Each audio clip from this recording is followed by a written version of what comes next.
Oke, saya mulai lagi dari awal. Bismillahirrahmanirrahim. Assalamualaikum warahmatullahi wabarakatuh. Good morning everybody, and welcome back again on my class on the English 2, General English 2, ya.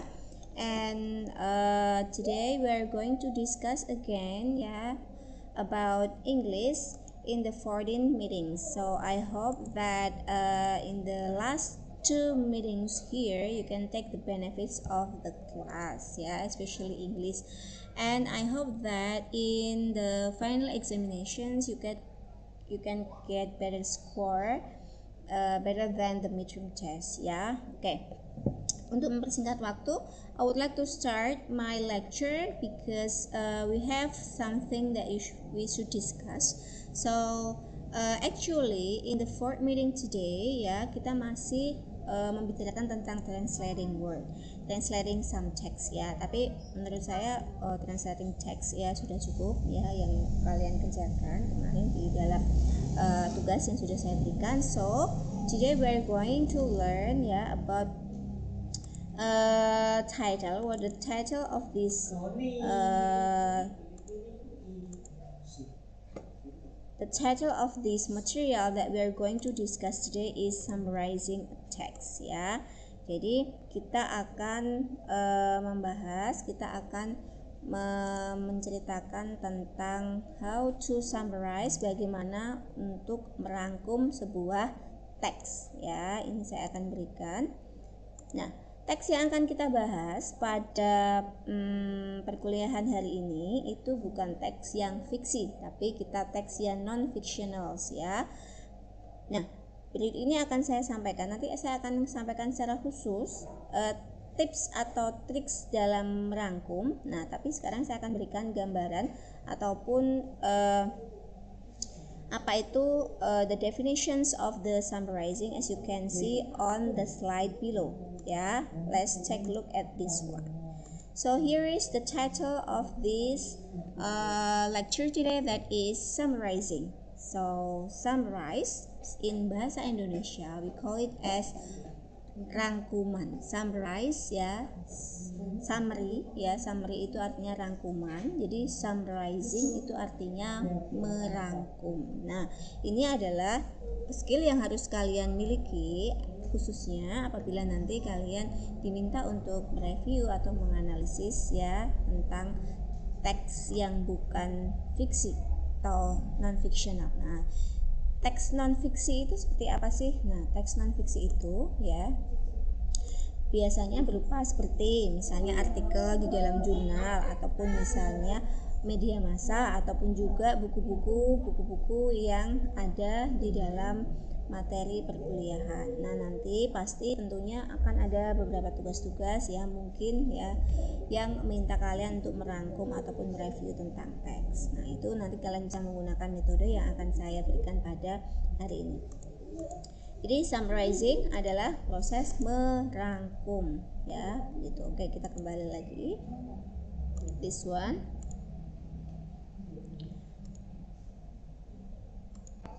Oke. So, the title of the summarizing is that summarizing is a powerful reading strategy. It increases comprehensions and retention of information. Jadi, pada saat kalian merangkum sebuah teks, khususnya teks yang bukan fiksi. Biasanya kalau kalian membaca tentang teks fiksi itu pasti cenderung kalian lebih menikmati alurnya. Maka it is very difficult for you to summarize the fictional text because you actually enjoying the reading progress. Pasti kalian menikmati membaca teksnya, cerita pendek ataupun novel, ataupun mungkin membaca naskah di dalam drama, ataupun mungkin membaca subtitle di dalam drama misalnya. But if you summary about the non-fictional text, pasti kalau non-fiksi kalian akan malas membaca.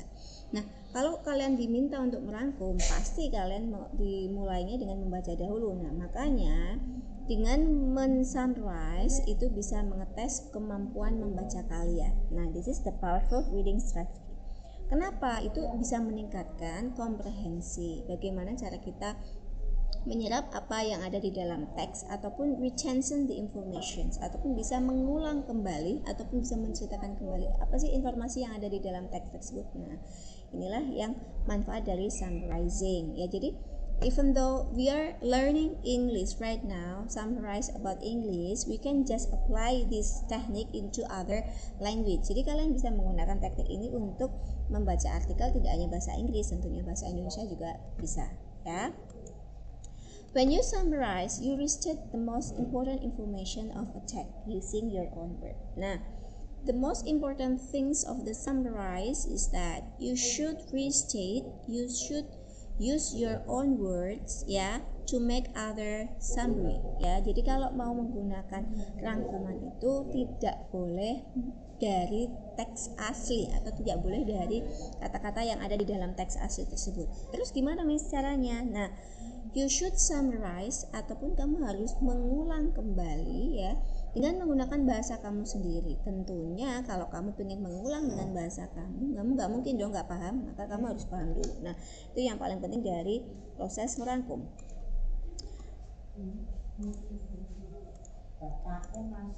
Oke, ya begitu. Jadi kamu harus menggunakan the most important adalah your own word, menggunakan kata-kata kalian sendiri. Seperti itu. A summary can be completed in writing, but also orally, dramatically, artistically, visually, physically, or musically. Nah, umumnya kalau kita merangkum itu ya pastinya kita akan menghasilkan sebuah tulisan baru. Tapi, nah kalau misalnya kita permintaannya misal retelling ataupun menceritakan kembali orally, nah itu juga bisa.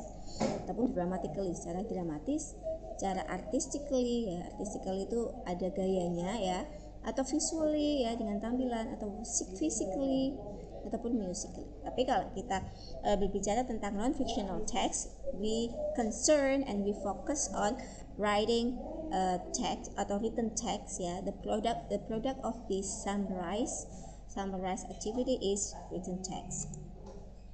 Jadi dalam merangkum ya, the three principles of summarizing are, the first one is keeping. Apa itu yang dimaksud dengan keeping? Yang dimaksud dengan keeping itu kita harus tetap membawa ataupun tetap menuliskan inti ataupun isi yang ada di dalam teks tersebut ke dalam rangkuman. Kita tidak boleh menghilangkan unsur-unsur atau poin-poin yang ada di dalam teks. Jadi yang paling penting apa yang akan diceritakan di dalam teks tersebut apa. Nah, itu harus ada. And then kalau misalnya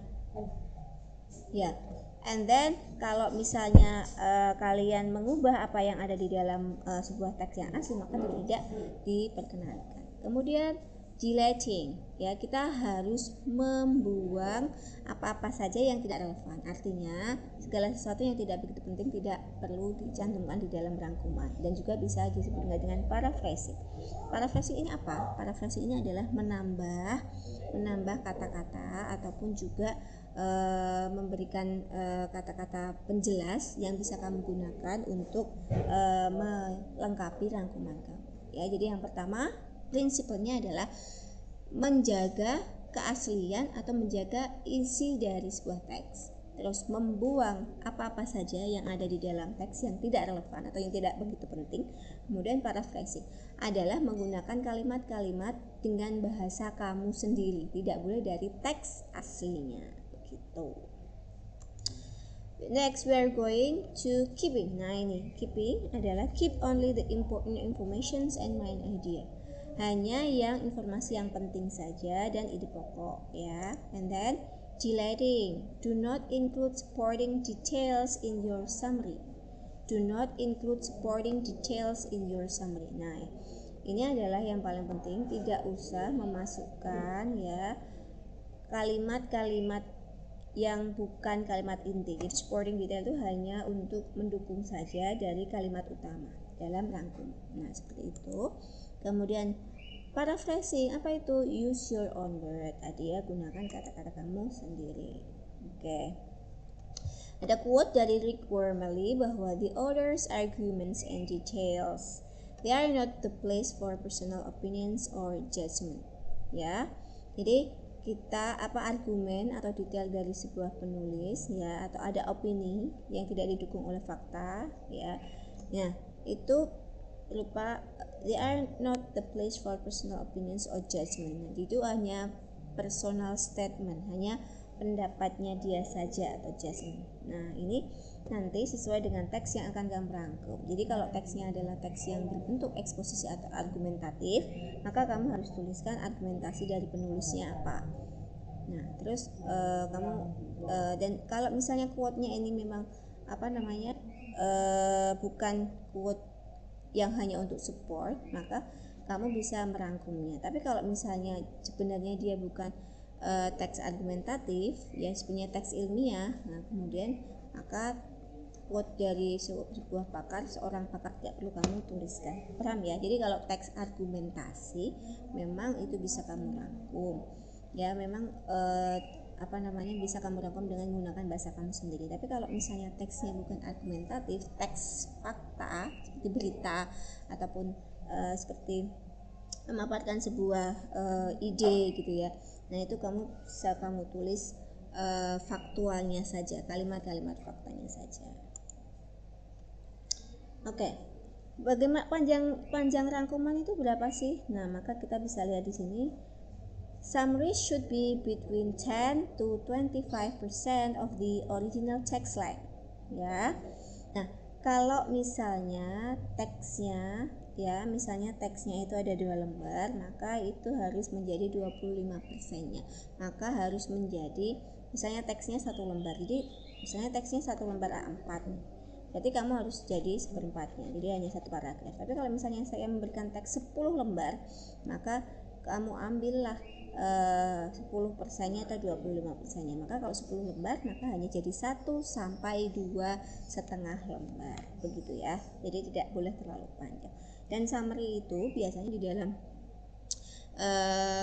laporan, misalnya kalian membuat skripsi ataupun membuat laporan magang dan sebagainya. Nah, itu adalah merangkum dari bab 1 sampai bab terakhir.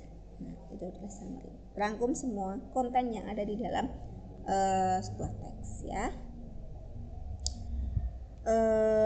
If the summary is more than 25% of the original text length, you need to delete more detail and keep only the important information. Nah, tapi kalau misal summary itu juga nggak boleh terlalu panjang, karena itu jadi nanti menjadikan ini udah dirangkum tapi kok masih panjang. Nah, terus gaji gimana, Miss? Itu kan penting semua. Ya, berarti you need to delete more detail.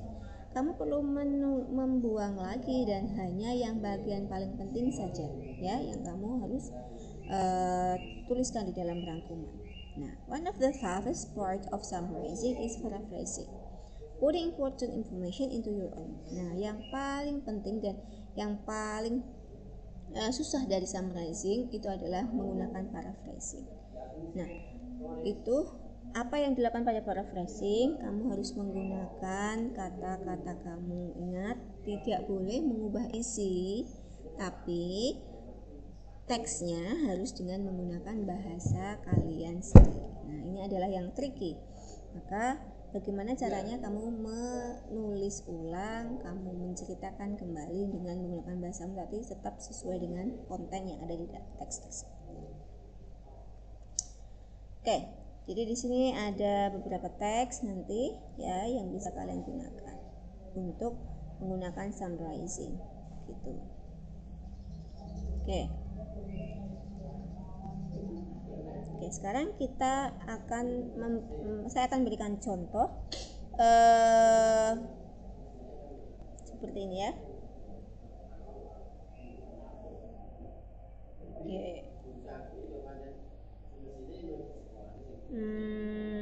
Oke, sekarang kita baca yang ini aja.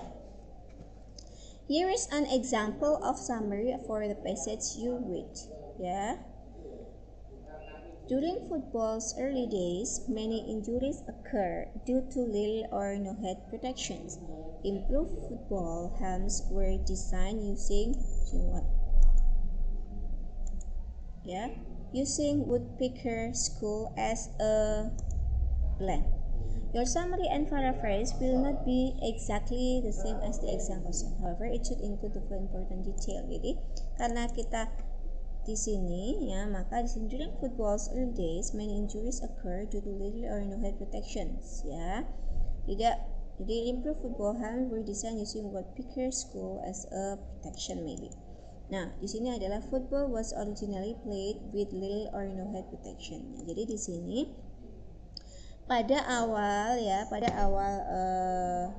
tandingan sepak bola ya, banyak injuries ya, banyak korban yang berjatuhan karena tidak ada pelindungan di kepalanya. Nah, pada saat ini football jadi mungkin football di Amerika itu ya, yang bukan yang sepak bola, enggak literally soccer, not soccer, tapi but football different with soccer ya. So improve football helms ada juga. Nah, kemudian football yang sekarang ini sudah menggunakan helm ya, yang didesain ya untuk melindungi tengkorak kepala kita. Maka harus ada beberapa poin. Yang pertama adalah football was originally played with little or no head protection. Nah, pada awalnya football dimainkan tanpa perlindungan kepala. Kemudian injuries occurred, banyak yang terluka. Nah, kemudian bagaimana? Kemudian improved helms were modeled after what Pickers.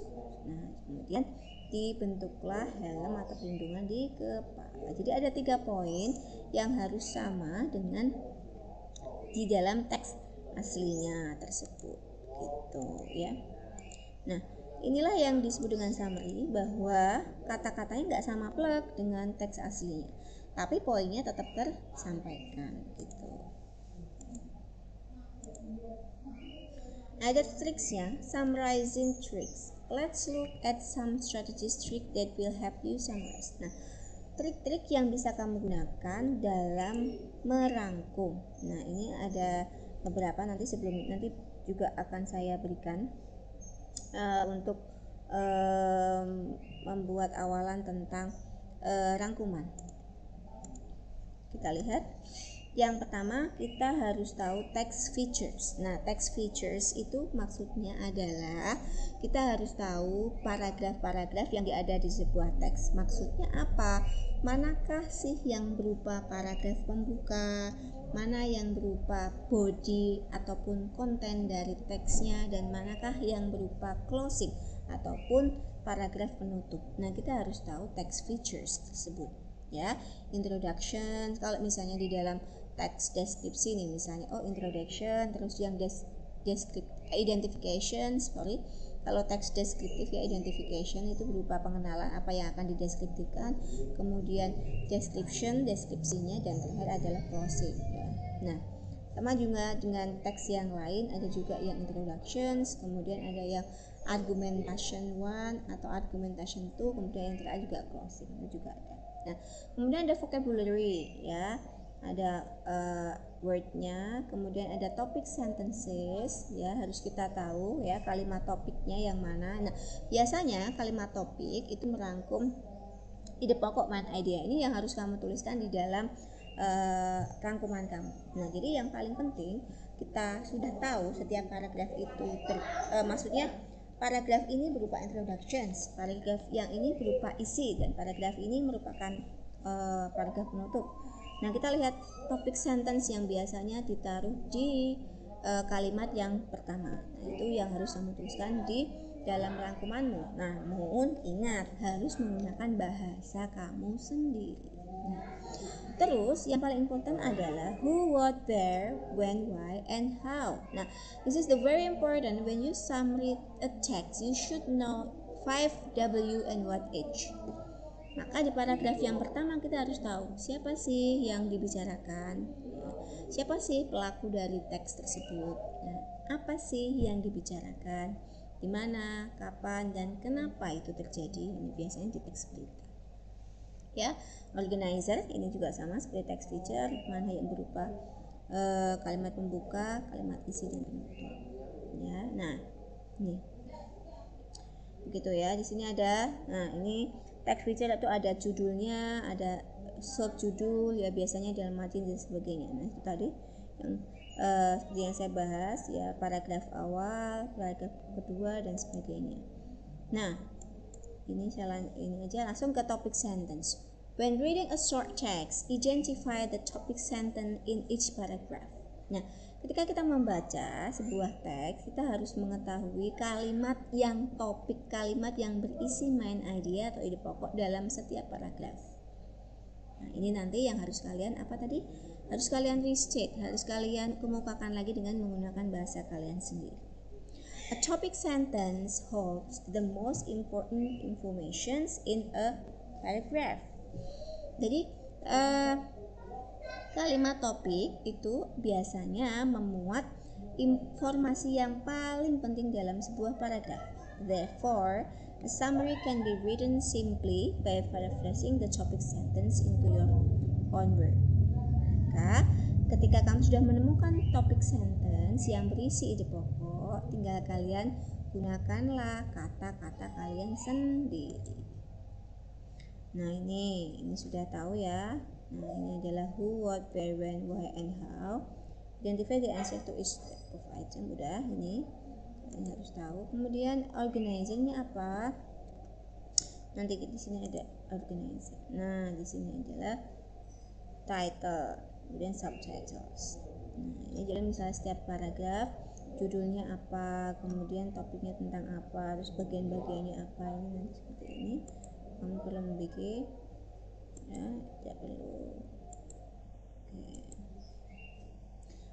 Remember, summarizing is a powerful tool to help you understand and remember what you read. Ingat, summarizing adalah powerful tool itu maksudnya apa? Alat yang paling ampuh ataupun teknik yang paling bagus yang dapat membantu Anda memahami dan mengingat apa yang sudah kamu baca. Jadi, summarizing atau rangkuman itu bukan jalan pintas kalau kalian malas membaca, tapi justru kebalikannya, dengan merangkum kita jadi dapat bisa ataupun memahami teks dengan lebih baik dan mengingat-ingat apa yang sudah kamu baca, ya. Jadi bukan sebagai misalnya membaca teks terlalu panjang, ya udah langsung ke rangkumannya aja, bukan, karena rangkuman itu ya harus dari kalian sendiri dengan menggunakan bahasa kalian sendiri. Nah, begitu. Itu adalah sedikit tips dan trik yang bisa kamu gunakan untuk merangkum summarizing. Nanti saya akan kasihkan slide-nya di sini ya. Tapi sebelum saya memberikan kalian latihan, saya juga akan memberikan satu lagi tips untuk merangkum. Ada lagi teknik yang bisa kalian gunakan untuk merangkum ya. Ini untuk nanti ketika saya kasih latihan kamu bisa menggunakan metode ini. Just wait.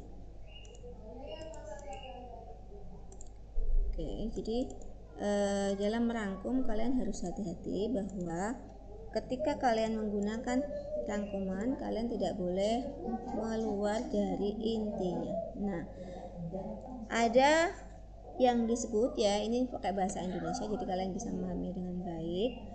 Nah, ini nanti silahkan kalian gunakan merangkum dengan metode SQ3R. Apa itu SQ3R? Saya langsung jump aja ke SQ3R. Nah, metode merangkum, hakikat metode merangkum SQ3R ya, metode merangkum SQ3R. So this one, apakah itu SQ3R? What is SQ3R means? So this one, SQ3R ya. Jadi metode merangkum SQ3R adalah metode membaca yang sangat baik ya, untuk membaca secara intensif dan rasional.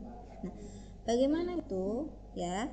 Jadi metode ini merupakan salah satu metode membaca yang makin lama dikenal banyak orang. Jadi kita bisa menggunakan ini untuk membaca, untuk memahami ya. Nah, kegiatan ini merangkum apa saja? Yang pertama adalah survei ya, penelaah pendahuluan. Yang kedua adalah questions. Yang ketiga adalah read. Kemudian yang keempat recite, dan kelima adalah review ya. Jadi itu yang bisa kamu gunakan untuk merangkum. Nah, setelah itu penjelasannya kayak gimana, Miss? Survei apa, question apa, read apa? Oke, sekarang kita masuk ke penjelasan. Nah, yang pertama adalah survei. Nah, langkah yang pertama, Nah, yang pertama adalah survei. Nah, di dalam survei itu nanti kalian bisa menuliskan ya, di sini kalian bisa baca ya. Jika membaca sebuah buku, yang pertama adalah kalian bisa membaca pendahuluannya. Jadi ketika dalam survei itu kalian tuliskan halamannya. Jadi yang kalian tuliskan judulnya, kemudian judulnya apa, nama pengarangnya apa, penerbitnya dari mana ya, tahun terbit dan sebagainya. Nah, itu di dalam sebuah buku ya. Nah, kalaupun nanti di dalam artikel, tentu dalam artikel itu pasti mempunyai penulisnya. Nama penulisnya pasti akan dicantumkan ya. Di dalam sebuah artikel jurnal pun pasti akan dicantumkan nama penulisnya siapa, kemudian diterbitkan pada bulan dan tanggal berapa. Nah, itu. Kemudian yang kedua ya, menggambarkan urutan tata penyajian, dan yang ketiga merupakan daftar pustaka. Jadi dalam hal survei nanti bisa kalian tuliskan identitas ataupun tentang teks tersebut, nama pengarang, diterbitkan tahun berapa ya, kemudian tanggal dan tahunnya. Nah, itu nanti kalian tuliskan dalam survei. Kemudian langkah yang kedua adalah question. Nah, apa saja itu dalam question? Nah, dalam question itu kalian tuliskan pertanyaan yang dapat menuntun kita memahami bacaan dan mengarahkan pikiran pada isi bacaan yang akan kalian masuki. Begitu ya.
Oke, baik, maaf terputus ya.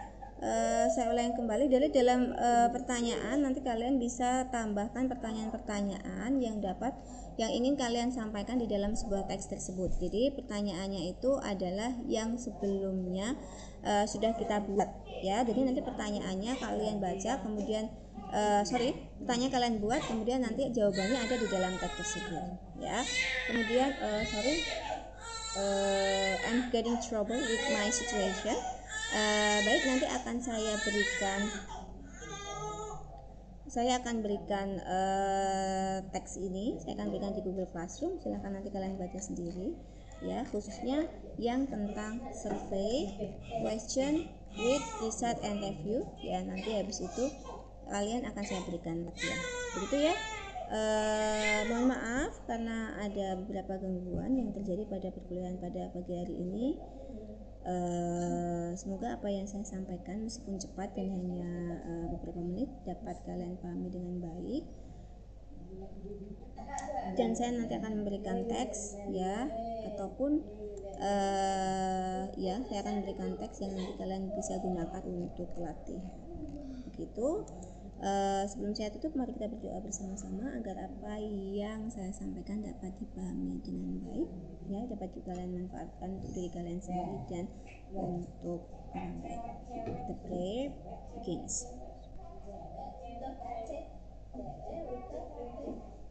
Finish. I'm sorry ya, jadi saya akan kirimkan 2 materi untuk perkuliahan hari ini dan latihan yang bisa kalian praktekkan dalam teori yang sudah saya sampaikan. Thank you very much for your attention for today, and wassalamualaikum warahmatullahi wabarakatuh.